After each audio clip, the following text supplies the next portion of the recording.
কালীগঞ্জের সরাবাড়িয়া গ্রামে কৃষিকাজের প্রস্তুতিকালে বিদ্যুৎস্পৃষ্ট হয়ে স্কুল কর্মচারীর মৃত্যু। শহর কালীগঞ্জ। খবর কালীগঞ্জ। ঝিনাইদহের কালীগঞ্জ উপজেলার কোলা ইউনিয়নের সরাবাড়িয়া গ্রামে বিদ্যুৎস্পৃষ্ট হয়ে জাহাঙ্গীর হোসেন নামে এক স্কুল কর্মচারীর মৃত্যু হয়েছে। তিনি মৃত হাশেম বিশ্বাসের ছেলে এবং নতুন বাজার নিম্ন মাধ্যমিক বিদ্যালয়ে অফিস সহকারী হিসেবে কর্মরত ছিলেন। বৃহস্পতিবার 19 জুন সকাল 12টার দিকে এ দুর্ঘটনাটি ঘটে। জানা যায়, জাহাঙ্গীর হোসেন ও তার এক সহকর্মী কৃষিকাজের উদ্দেশ্যে মাঠে যান। বৈদ্যুতিক মোটরের মাধ্যমে জমিতে পানি সরবরাহের ব্যবস্থা করে জাহাঙ্গীর বাজারে পাওয়ার টিলারের তেল কিনতে যান। দীর্ঘ সময় পেরিয়ে গেলেও মোটর বন্ধ না হওয়ায় তার সঙ্গী মাঠে এসে জাহাঙ্গীরকে মোটরের পাশে অচেতন অবস্থায় পড়ে থাকতে দেখেন।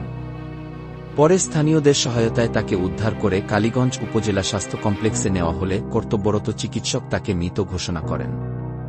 ধারণা করা হচ্ছে, বৈদ্যুতিক মোটরের সুইচ বন্ধ করতে এসে তিনি বিদ্যুৎস্পৃষ্ট হয়ে মৃত্যুবরণ করেন।